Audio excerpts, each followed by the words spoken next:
everybody. Welcome to the training, learning, and development community. Looks like we have a few people in already. This is going to be a community discussion this morning. Thanks, Kim, for posting that. Yes, if you guys want to take a look at the polls, I do have a few polls that are in there. Let me just check in with you, make sure that you can hear me okay and that everything looks all right. It's been a while since I've done one by myself, and so I'm a little anxious about it. All good. Thanks, Gina. Good to see you here. Let's see who else we got. We have Angela, Carlita, Jack is here, Quetzal, thank you, Mark, Brent, Darcy, Melissa, Matt L, Mark. Thanks you guys for popping in. So we're going to be talking about, do instructional designers need coding skills? And we had this discussion a little bit in the Slack channel. And for all you folks out there that may not know, we do have a Slack channel. Where is it here? I am having some weird computer stuff going on. Well, if someone could type that in. For some reason, I'm not able to type into the chat area, but tldchat.us, tldchat.us if you want to join the conversation in Slack. But we were kind of talking about this a little bit, and it all kind of started with the session with Devlin Peck that happened, I think, a couple weeks ago now. And it was, his topic was how to be an instructional designer in 2020. And one of the things that he mentioned in his article was basically having some coding skills, and not like heavy duty coding skills. Like you don't need to know Python or C++ or anything like that. Mostly just HTML, CSS, and JavaScript. And in some ways, I was really surprised to see that. Although I know other instructional designers that have those skills, I just thought to myself, I wonder how many people actually, dive into, coding and programming that are also instructional designers. And so I decided to post that question in Slack. And thanks, Darcy, for posting that. And things went from there. So I did a little bit of research. And so what I'm hoping we can accomplish today is I'll tell you what I figured out. I sort of read, other people's blog posts and got the feedback, like I said, in Slack. But I'd also like to hear what you guys have to say. So if you can, start filling out those polls. You'll see the poll area there on the bottom of the screen. I've got 5 questions, I believe, that are in there. If you guys can answer those, I would love it. And then also, if anybody wants to pop on screen and just sort of talk about your experiences as an instructional designer and whether or not you have to ever do coding, I would love to hear that too. And let me just get into it so you guys can see what I'm talking about. All right, here we go. Okay, let me share my tab here. Okay, so can you guys see that okay? Like I was saying, it started with Devlin Peck's discussion. And let me see. Ooh. Now, so what I did was I went through and I went to the TLDC job board, which I don't know if you guys have seen that. If you go to tldc.us, you can see there's a link in the header there to the job board. And in that job board, I actually have kind of this system that integrates with, I can't remember if it's ZipRecruiter or Indeed, and it just kind of does a search and it pulls up instructional designer jobs and e-learning jobs. I can't remember exactly what my search parameters were for that, but I grabbed 20 of them, and this is kind of, I took images of them and just pasted them into the slide. So just a bunch of them: learning experience designer, instructional designer. Let's see, I can see one in there that's training coordinator 3. You can see one in a technical trainer one there. And so here's what I found out. Oops, let me go. Is this right? Sorry. Oh no, hold on a second. I am having some weird issues with my mouse here. Go. Okay, so let me go back to Devin Pleck talking about this is the thing that he wrote in his article about HTML5, CSS, and JavaScript. So while most instructional designers don't have in-depth knowledge of these languages, learning them will allow you to extend the capabilities of e-learning authoring tools, build web pages to host your learning resources, and take full advantage of XAPI. I'm kind of just reading out aloud for the podcast listeners, but that's what Devlin had mentioned. And so that's why I'd gone to all of these different, job descriptions to kind of see what I could find out.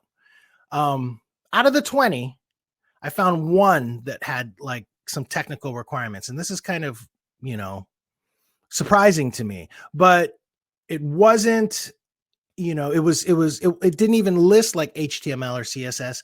It was, if you can see there, it was for SQL and having like a tech stack background. But this particular job is a technical trainer and instructional designer specifically for SQL. And I don't know what Windows 16 is. The closest that I can find to that is Windows Server 16. So I was sort of surprised by that. I didn't see anybody in out of those 20, and that's not a great sample size for this, but that asked for HTML or CSS or JavaScript. So I also decided to drop everything into all the 20 descriptions into a word cloud. And hopefully you guys can see that.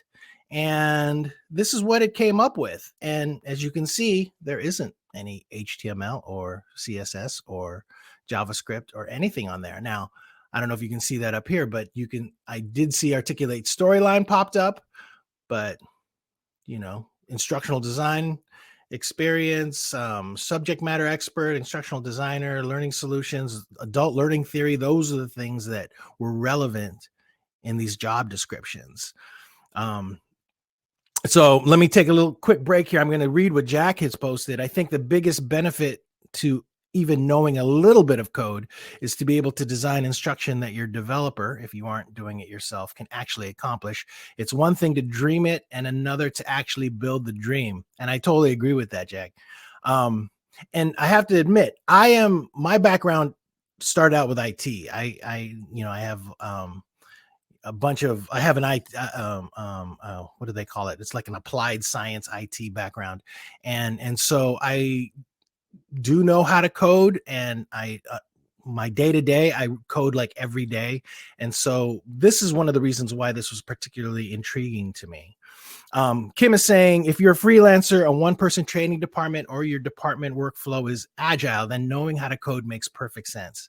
And that's a huge distinction that I want to talk about a little bit more. But and Kim adds, but if you're on a team where roles are differentiated, in my opinion, not everyone needs to know how. You just need to work together effectively from project kickoff to, or even before. And so that kind of brings me to my next slide, because in the Slack channel, my pal Kit Saul said, it depends on whether, on the job, on whether or not you need to know how to code. And this research was actually really fun for me. I was really surprised by everything that I found out. So in that conversation, Gabrielle was saying she's been an instructional designer for over 20 years. She has no hard coding skills.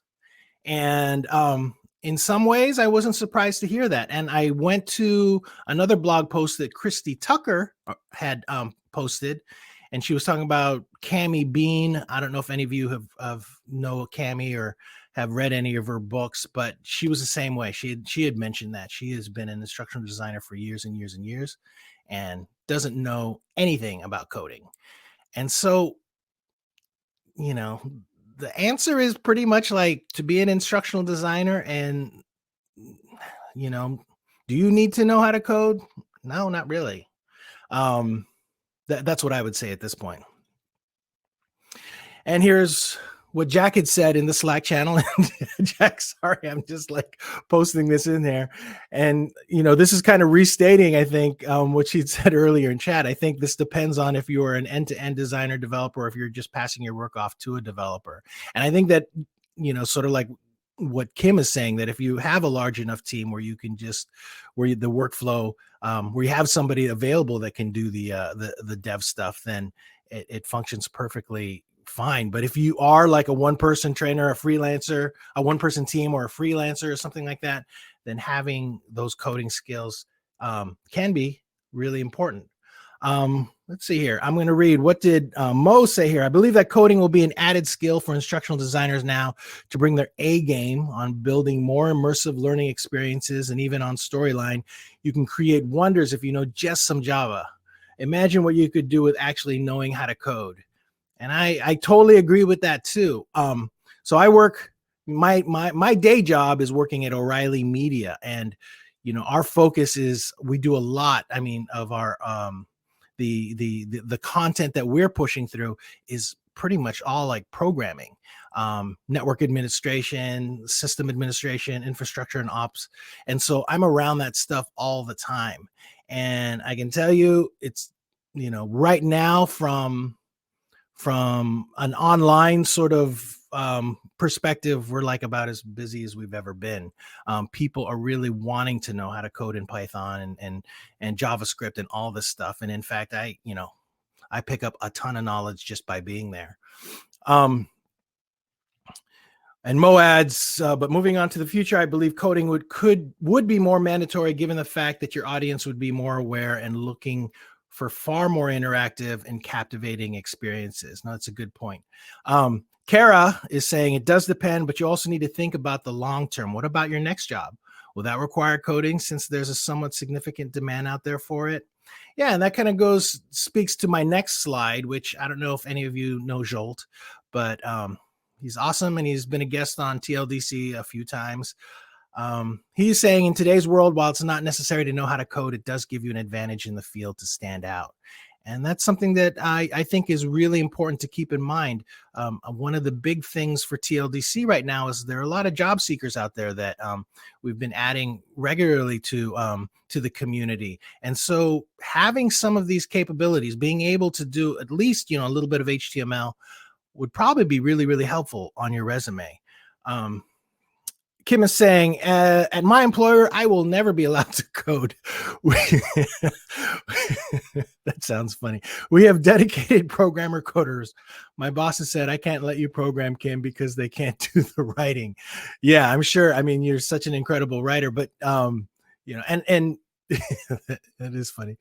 And Darcy adds, from a human perspective, knowing a wee bit of the code and vocab around the code has helped me speak the same language of our IT folks, who sometimes are the gatekeepers for platforms that I need to work on, get access to, etc. So it helps me build rapport and trust with them. Totally agree. And I just love, this thing that Joel said, because it really is. That's, I think, one of the key points to all of this. Now, even Tom Coleman from Articulate, I found this in a post that he'd said, the challenge, though, is that while you don't need to be a programmer, it is still good to know a little about some basic programming. Yeah. Okay. Let's see. So Carrie says, I started out as an instructional designer and over time learned storyline. My e-learning and graphic design skills grew and led me to an e-learning development role. I work in a federal position and feel the need every day to be able to provide more innovative learning solutions to our learners that storyline alone cannot meet. That said, I'm learning JavaScript and hope to gain more coding skills to provide more innovative learning opportunities. And so, yeah, and one of the things that I also consider is integrating XAPI into your daily, like if that's, because I have never done that. I've never taken any of Megan Torrance's or Torrance Learning's XAPI workshops, things like that. But from what I understand is, to be able to properly integrate that into whatever you're doing, you need to know some coding. I think from the JavaScript end, I don't know if anybody can correct me. Correct me if I'm wrong, but I'd like to know more about that, because if you were going to be using XAPI, and it seems like, data is key to everything now. If you were integrating that into your systems, you'd need to know some JavaScript, right? And so what I did here is I just pretty much what my, one of my final slides is that these are some places that you can learn HTML, CSS, and JavaScript that a few different people in our space have recommended. I love these places. I went to, I was just researching all of these this week. And I actually I did learn some HTML from Treehouse, which is the bottom one. Those guys are great, but there's so many great places to just kind of go and get a handle on HTML. And the thing about coding is that once you get into it, you kind of have to do it on a regular basis. It's like, it is like sort of learning a new language. You can't sort of like, oh, okay, now I know how to, I know how to create a page and then just sort of move on with your life. If you don't do it again, you're just going to completely forget. So you kind of have to find a situation where you can do it on a regular basis.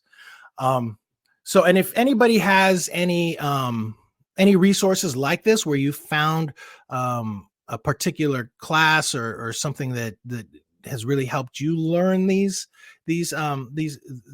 how to code with HTML, CSS, or JavaScript, please feel free to post them in chat. Okay, so there are things that I don't know, and basically that's why I added the poll area. And here's the part where if anybody wants to come up and chat with me on screen, please just post it in chat and I'll invite you in. But let me go over some of the poll results, and I'm going to stop sharing here. All right. So, oh, wow. Do you know HTML and CSS? Oh, I love this. 5 say yes and 17 say no. Wow. Okay, and do you know any programming languages? 3 yes, 19 no. Would you be able to do your job better if you could code? 14 yes and 6 no. This is incredibly interesting. Do you use XAPI? Only 1 yes and 21 no. See, I love that. I love hearing this stuff. It's so interesting to me.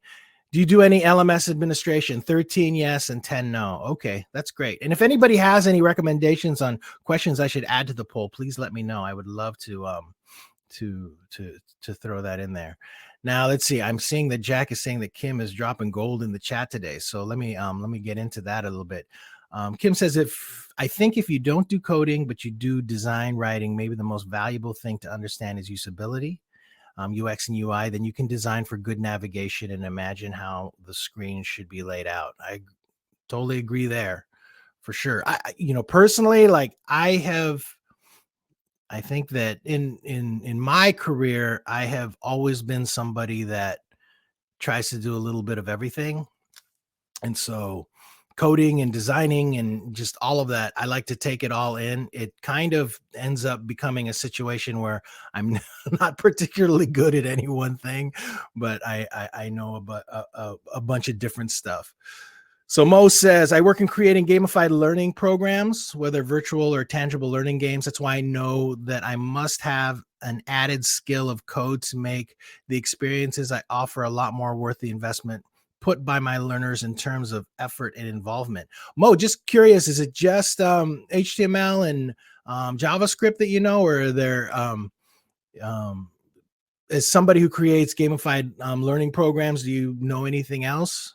I'm just curious about that.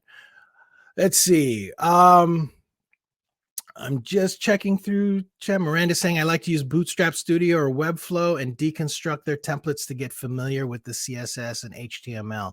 I think that I am probably going to start, I'm probably going to schedule a conversation about Webflow and, and things like that are no code environments, because I have become a huge fan of no code development. And if you go to tldc.com, that is built in Webflow, and it was a wonderful experience. Oh, Devlin, hey, +1 for no code tools. Yeah, no, it is absolutely lovely. So I've got a couple questions on here, and let's see if there's anybody I haven't seen, if anyone wants to jump in with me.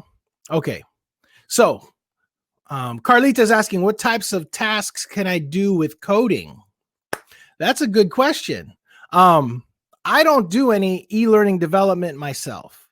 So But I know that with coding, for instance, you'd be able to um, to to to to to handle like XAPI, like manage XAPI tasks if you knew some JavaScript. And I don't know, Devlin, correct me if I'm wrong there, but um, and with articulate storyline, if you wanted to fine tune things, I know that having coding skills can help.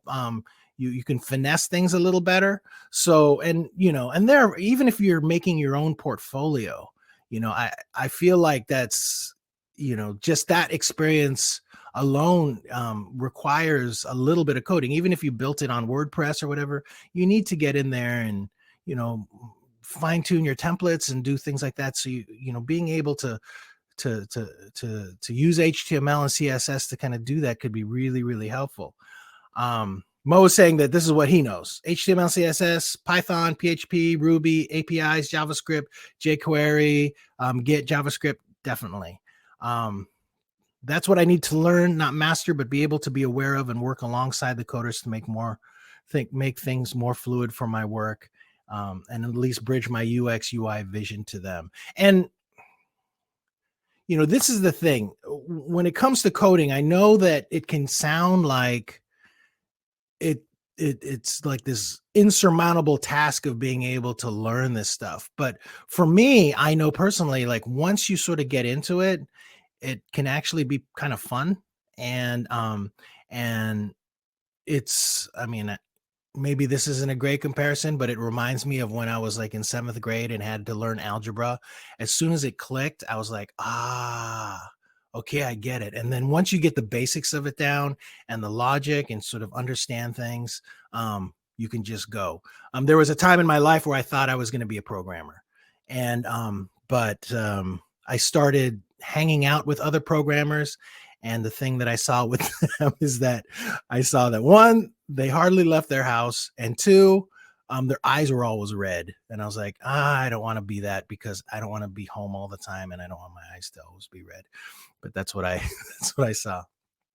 Carlita's also asking which languages other than HTML would be a good start. So HTML and CSS kind of go hand in hand. Like CSS is kind of what does the styling. Hopefully this doesn't confuse you, but just kind of consider when you're doing HTML, you're probably going to learn CSS at the same time. And then JavaScript, which I'm not great at. I only have done enough just to get through my day-to-day stuff. It seems like that one is knowing some JavaScript would help. I don't think you really need to know a ton of either, really. Right. So let's see, what do we got here? Right. So Devlin is saying HTML isn't exactly a coding language. It structures your data. Totally correct. And, but it sounds cool to say that you're a coder when you're building HTML. Let's see. And Devlin's also saying CSS helps you style it, like Luis is saying, and JavaScript is an actual programming language that you can use to add interactivity and functionality. Right. So let's see. I thought I saw somebody in here that said that had some feedback on JavaScript. Let's see. Mo saying I thought I'd be an engineer or psychiatrist. Instead, I'm an instructional designer instead. Yeah. How about that? And I have to say, engineer or psychiatrist, that's kind of a strange like duality in paths. All right. So let me hear you guys. So is there anybody out there that wants that has any feedback at all on, like, are you trying to code right now? The folks, I mean, in the poll, what did we have? We had 8 that said that they know HTML, CSS, and 17 that said no. Of those 17, are any of you interested at all or trying to figure out HTML and CSS? I'd love to hear if that's the case, and if, and how you're doing it. And who knows if there is enough of an interest, maybe it's something that TLDC can help support you. Let's see. And then what else we got here? Yeah. And it looks like on the programming languages part in the poll. I am just so surprised by this that 7 people know programming languages in this audience right now of registrants. So that is absolutely amazing. Let's see. Lisa's saying, totally agree. It takes ongoing commitment to retain what's learned about coding. That's why they're called programming languages. Yeah.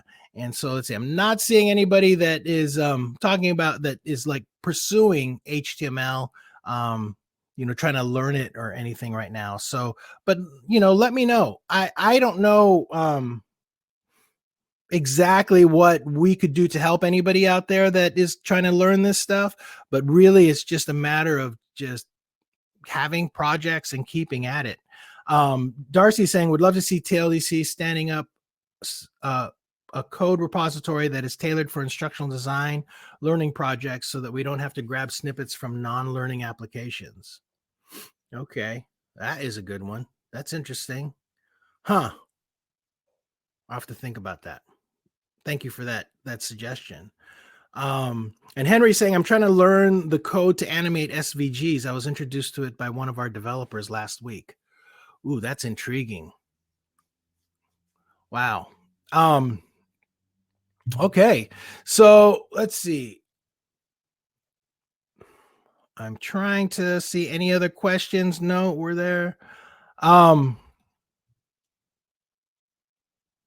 Yeah, so that's pretty much it. I think I'm probably just going to wrap this up. I think the main thing is that, like, our friend in the audience, Quetzal, is saying, it really depends, but I do totally agree with what Jolt is saying, that having these skills, what did he say? In today's world, why it's not necessary to know how to code, it does give you an advantage in the field to stand out. And I think ultimately, was it Mo or Darcy that was talking about how, being able to talk to the rest of your team, say the devs on your team, being able to speak the language that they're speaking can be incredibly helpful. That said, like Kim, who is primarily a writer, or other folks that are just really, really sort of straight instructional designers that focus on the learning theory, those types of tasks. If you're in a situation where the coding just isn't, it isn't relevant to you at all, that absolutely makes sense. But for the freelance folks, the one person sort of trading teams, being able to add coding to your background can be really, really helpful. Let me go through one more time in chat, and then I'll probably begin to wrap up here. So Devlin is saying, yes, the coding skills really help on the e-learning development front, not so much pure instructional design. And Kim is saying the coding needs to be baked into the whole design from the start. You shouldn't design something, then toss it over the wall saying, here, figure out how to code this thing I made. My 2 cents. Yep. Oh, this is a good one from Devlin. Also true, having partnered with many IDs to handle their e-learning dev, it's interesting sometimes to see what they think is possible in Storyline. Oh, that would be a really interesting conversation to have. I would like to know personally. I have been considering diving into Storyline, but I'm sort of really curious about the limits of Storyline, sort of like the limits of PowerPoint and different things like that. But that's another conversation for sure. Devlin also adds, it's good for IDs to know what is possible with the text so that they can bake those interactions into their design. Absolutely. Also to show how JavaScript is valuable. The interactions that these IDs have come up with may not be possible with Storyline alone. And then Quetzal is talking about guitar. Yeah, one of these days I'm going to play guitar just for you, Quetzal. We'll have a special session, a live broadcast of me playing guitar for Quetzal.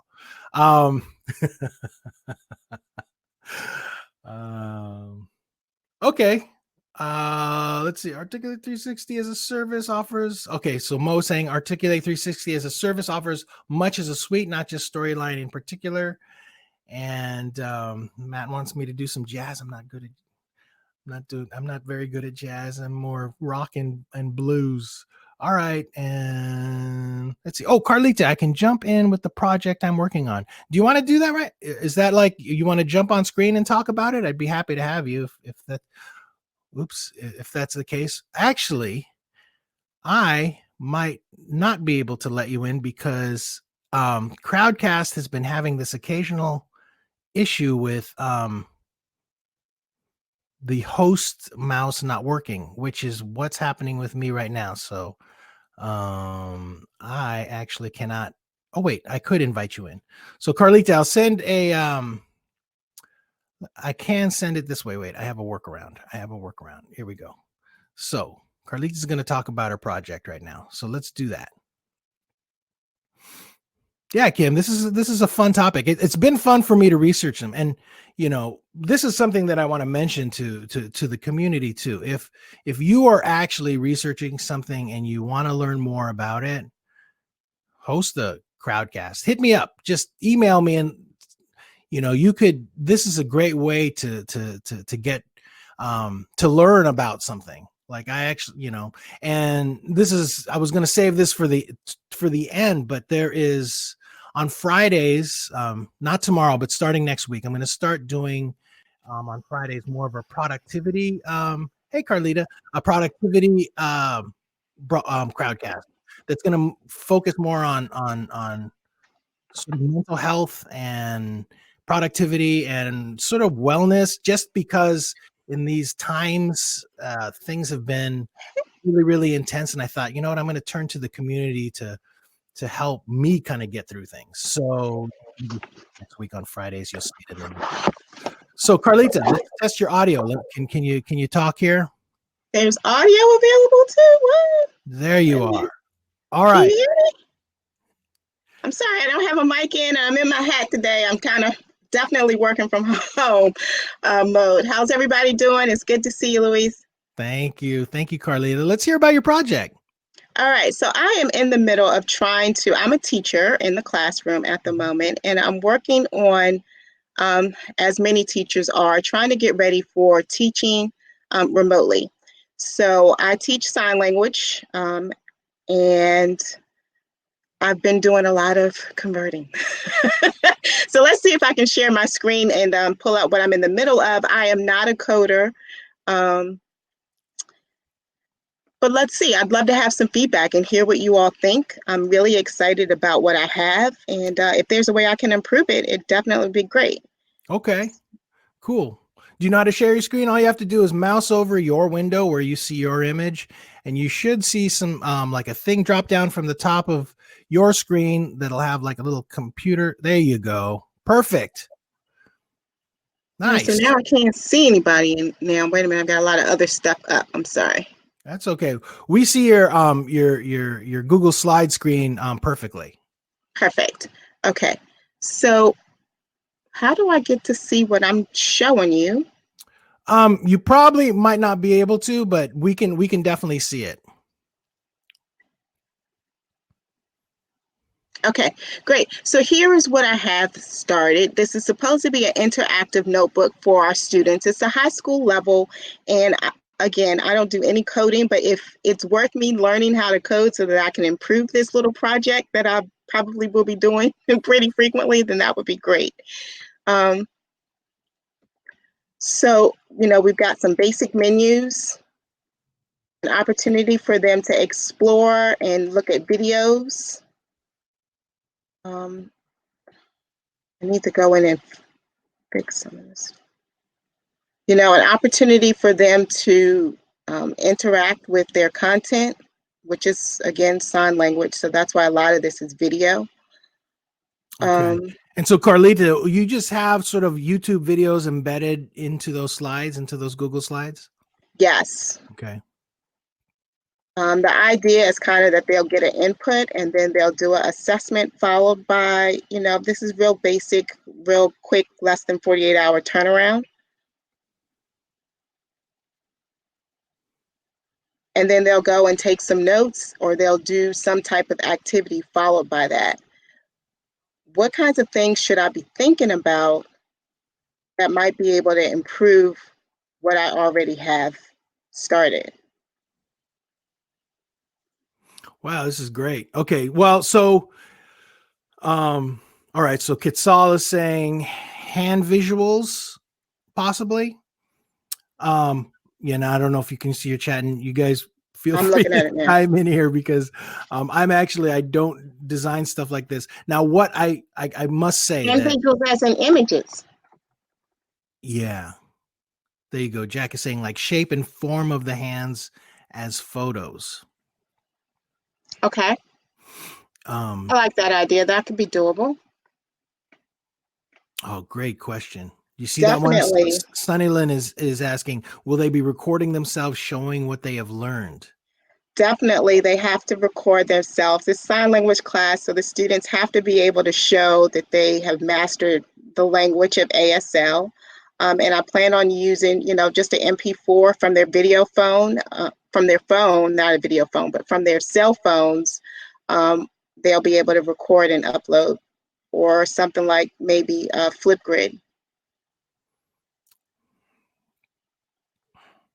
Oh, So ASL is not a written language. That's part of the challenge. There really is not. I see that Kim has said some common words or images, image icons. It's not a written language. So when people want to talk in sign language, they really do have to use the video. We might be able to do some simple finger spelling, which I've seen some icons for, but it would be forever and just unthinkable to try to get long concepts out in a written form. It's not a written language.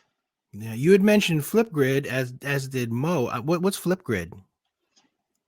So Flipgrid, am I still sharing? Maybe I can pull it up. Flipgrid is a interactive app that students can go in. It's a social media platform where teachers can go and post a scenario and allow students to go back and respond to it. So I've been using that pretty regularly. I think this will be our first semester just going strictly to Google, where we're just letting them upload directly to the classroom. Mm-hmm. Mm-hmm. Kitsal's asking if there are I can't show you ASL that. apps that you can. That probably breaks privacy Um, policies. I can't show you that. yeah. Did you see Kitsal's question? Are there ASL apps that you can include as homework? That's a good question. ASL apps.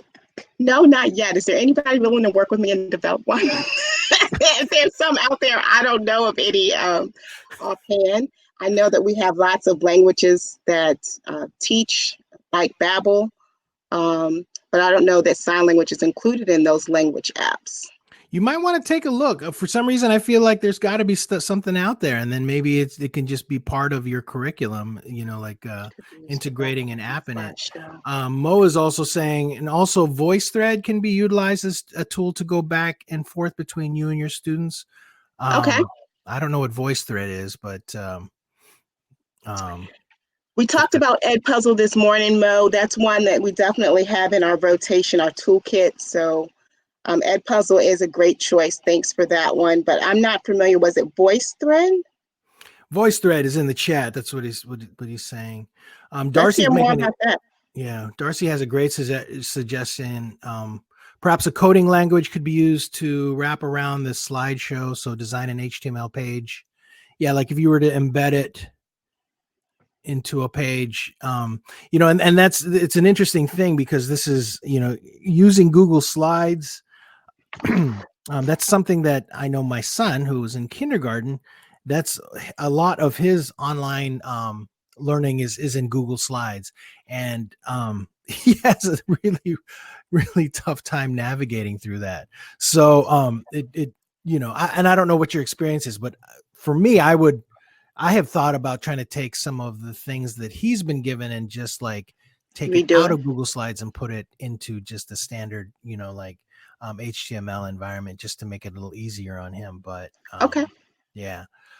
Let's see. Kara says that she did a Google search and does show there's a lot of ASL apps.